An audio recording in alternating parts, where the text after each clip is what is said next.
শিক্ষার্থী বন্ধুরা,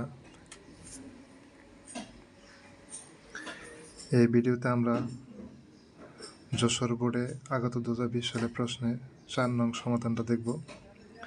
এরপরে পর্যায়ক্রমে 5 নং 6 নং পর্যন্ত আমরা এই ভিডিওতে দেখব সমাধান। 4 নম্বরে আছে complete the following text with right forms of verbs given in the box. অর্থাৎ বক্সে কতগুলো শব্দ দেওয়া আছে, এই শব্দগুলো থেকে সঠিক শব্দটা বাছাই করে আমাদেরকে প্রতিটা শূন্যস্থান পূরণ করতে হবে এবং এই শূন্যস্থানগুলো পূরণ করতে গিয়ে হয়তো শব্দগুলোতে আমাদের কিছুটা পরিবর্তন আনতে হবে। তাহলে চলো শুরু করা যাক। শুরুতে রয়েছে everybody dash that food adulteration dash a crime. তাহলে এভরিবডি আছে, সাবজেক্ট আছে থার্ড পারসন সিঙ্গুলার নাম্বার। সেক্ষেত্রে আমরা এখানে উপরের যে বক্সে নো শব্দটা আছে, এই নো শব্দটা বসাতে পারি। নো অর্থ হচ্ছে জানা, যেহেতু subject third person singular number, সুতরাং নো এর সাথে আমাদের একটা অ্যাড যোগ করতে হবে। তাহলে আমরা বলতে পারি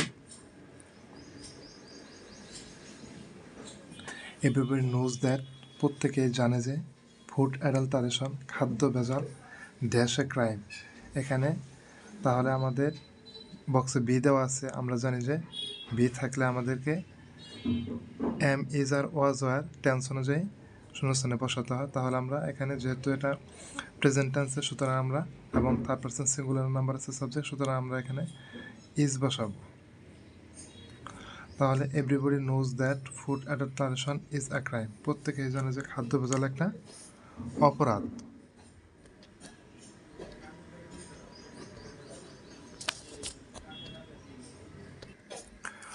এরপর বিতে রয়েছে অ্যাডাল্টারেটেড ফুড, অর্থাৎ ভেজালকৃত খাদ্য, যে খাদ্যে ভেজাল আছে, ইজ পয়জনিয়াস, বিষাক্ত। ভেজালকৃত খাদ্যটা হচ্ছে বিষাক্ত অ্যান্ড ড্যাশ ডিজিজেস। তাহলে উপরে আছে কজ আছে, তাহলে আমরা এখানে কজের সাথে একটা এস দিয়ে দিব, কজেস। কজ মানে হচ্ছে ঘটায়। তাহলে adulterate food is poisonous and causes diseases. ভেজালকৃত খাদ্য বিষাক্ত এবং এটা কি করে বিভিন্ন রোগ জীবাণু ঘটায়। People dash this kind of food dash to victim the liver diseases. তাহলে আমরা এখান থেকে people eating this kind of food, লোকজন যারা এই ধরনের খাবার গ্রহণ করে থাকে, খেয়ে থাকে, dash victim to liver diseases, fall victim, এখানে ফল হবে, ফল হচ্ছে পতিত হওয়া, আক্রান্ত হওয়া, fall victim to liver disease, cancer, kidney failure and so on. তাহলে এখানে আমরা কি দিব, people eating people eating this kind of food of fall victim to liver disease, অর্থাৎ মানুষজন যারা এই ধরনের খাবার গ্রহণ করে থাকে তারা ক্যান্সারের সমস্যা, যকৃতের সমস্যা, এছাড়াও অন্যান্য আরও বিভিন্ন সমস্যায় ভুগে থাকে।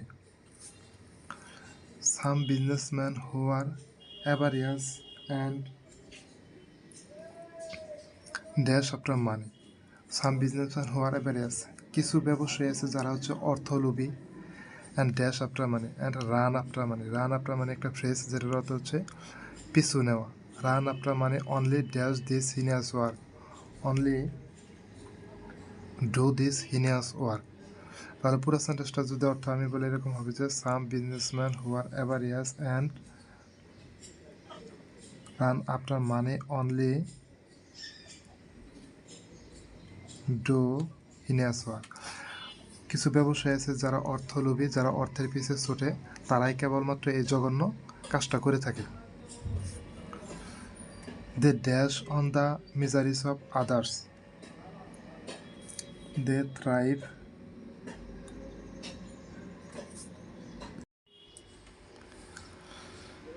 Thrive on the miseries of others, অর্থাৎ যারা এই সকল লোভী ব্যবসায়ী আছে তারা কী করে মানুষের দুঃখ কষ্ট বাড়িয়ে দিয়ে নিজের আনন্দ পায়। They dash punishment, they deserve punishment, তারা শাস্তি পাওয়ার যোগ্য। Some strict measures should be dash taken to stop this abominable task of the greedy business. বলছে যে সাম স্ট্রিক্ট মেজার্স কিছু কঠোর পদক্ষেপ শুড বি টেকেন নেওয়া উচিত। এটা যেহেতু passive voice, modal auxiliary verb আছে, পরে বি আছে, সুতরাং ভার্বের বি3 হয়ে যাবে এখানে।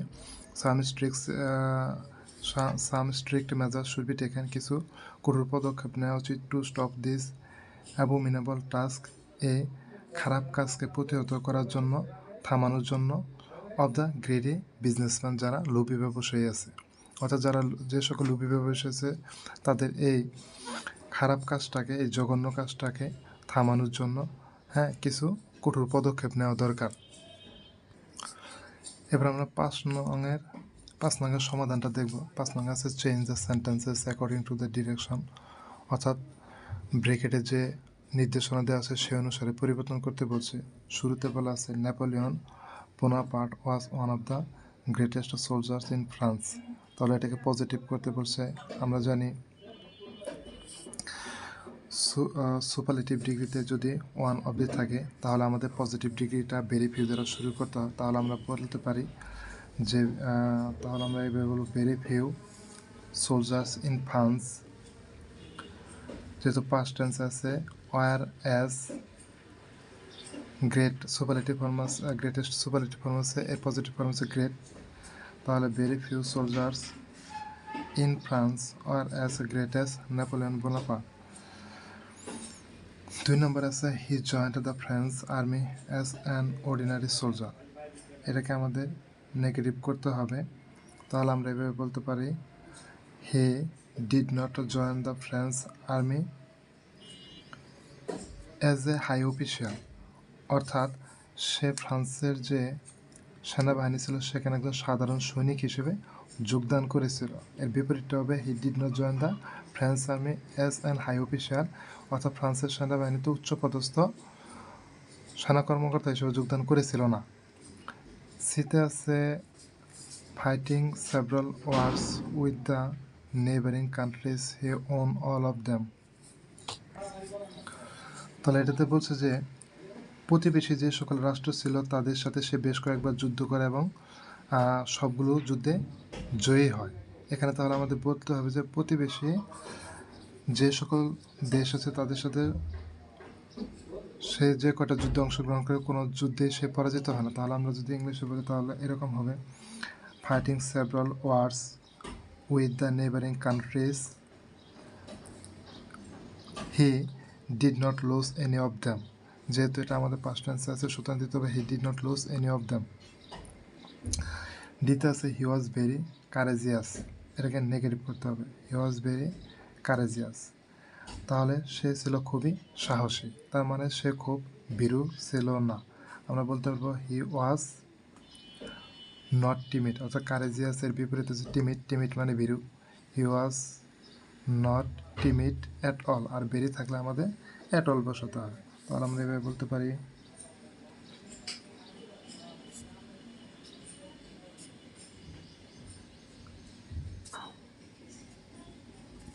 he was not timid at all.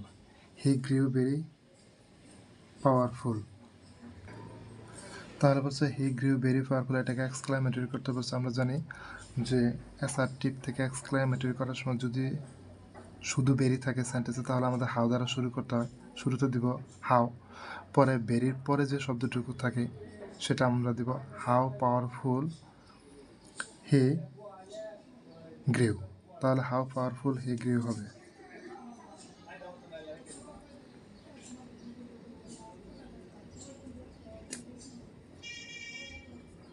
পরে একটা আশ্চর্যবোধক চিহ্ন দিয়ে দিতে হবে।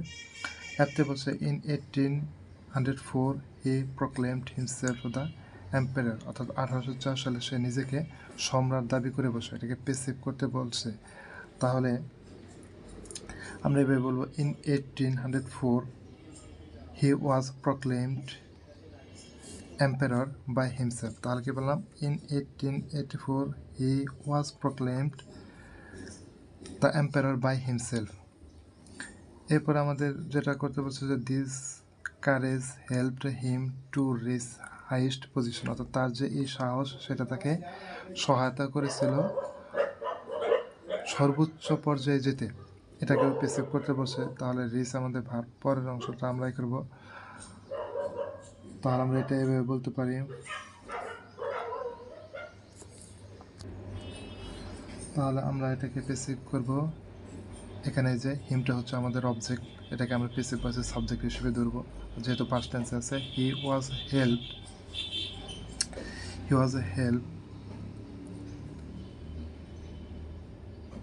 By this courage to reach the highest position, অর্থাৎ to reach the highest position হচ্ছে আমাদের বাড়তি অংশ। আমরা মূলত দিস কারেজ হেল্প হিম এই অংশের আমরা ভয়েস করবো, অর্থাৎ অ্যাক্টিভ থেকে পেসিভ করবো। বাকি অংশ বাড়তি এটা শেষে দেওয়া থাকবে ভয়েস করার পরে। France under him was very powerful, অর্থাৎ ফ্রান্স যখন তার অধীনে ছিল তখন ফ্রান্স খুব শক্তিশালী ছিল। এটাকে এক্সক্লামেটরি করতে বলছে। তাহলে আমরা বলবো যে হাউ পাওয়ারফুল ফ্রান্স আন্ডার হিম ওয়াজ। তাহলে বলবো হাউ পাওয়ারফুল ফ্রান্স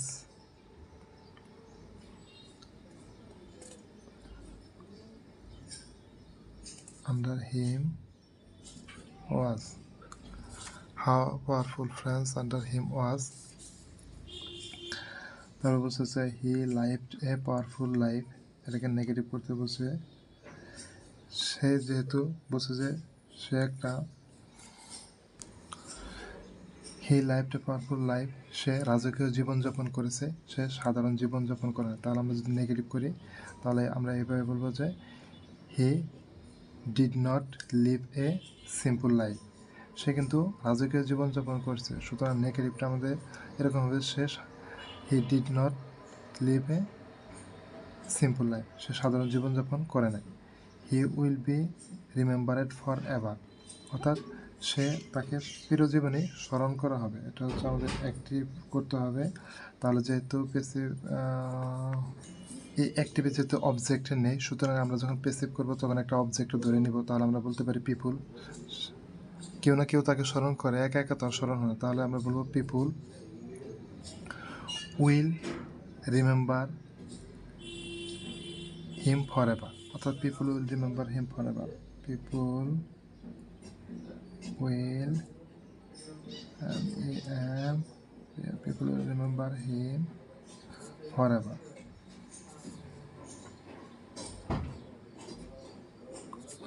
আচ্ছা, এরপর আমরা 6 নংয়ের সমাধান করব। 6 নং আছে কমপ্লিট দ্য সেন্টেন্স, শূন্যস্থান পূরণ করতে বলছে। কমপ্লিট দ্য সেন্টেন্স অর্থাৎ বাক্যগুলোকে পূরণ করতে বলছে। অর্ধেক বাক্য দেওয়া আছে, নিয়ম অনুসারে আমাদের বাকি অর্থ, নিয়ম এবং অর্থ অনুসারে বাক্যগুলো পূরণ করতে হবে। দিস ইজ বাংলাদেশ, তাহলে আমরা বলতে হবে this is Bangladesh which is our motherland, এটাই বাংলাদেশ যেটা আমাদের মাতৃভূমি। 2 নম্বর আছে the people of Bangladesh are friendly, বাংলাদেশের মানুষ বন্ধু ভাবাপন্ন, বাংলাদেশ মানুষ বন্ধু সুলভ আচরণ করে। দো দে আর নট ওয়েলদি, যদিও তারা সম্পদশালী নয়, অথবা দো দে আর নট রিচ, যদিও তারা ধনী নয়, তবুও তাদের মন ভালো। When anyone falls in danger, যখন কেউ বিপদে পড়ে। Others forward to help him immediately. When anyone falls in danger, others forward to help him immediately. We love and help one another. আমরা একে অপরকে ভালোবাসি এবং সহযোগিতা করি। As if we were members of a family. তাহলে হবে we were members of a family, অর্থাৎ as if এর নিয়মটা হচ্ছে as if এর আগের অংশটা যদি আমাদের প্রেজেন্ট টেন্স, প্রেজেন্ট ইনডিফিনিট কিংবা প্রেজেন্ট পারফেক্ট হয়, তাহলে পর অংশটা পাস্ট ইনডিফিনিটে করতে হয়। যেহেতু অ্যাজ ইফ অর্থ হচ্ছে যেন, সুতরাং যেহেতু অ্যাজ ইফের আগের অংশটা আমাদের প্রেজেন্ট ইনডিফিনিট আছে, সুতরাং আমাদের পরের অংশটা পাস্ট ইনডিফিনিট করলাম আমরা, যে we were members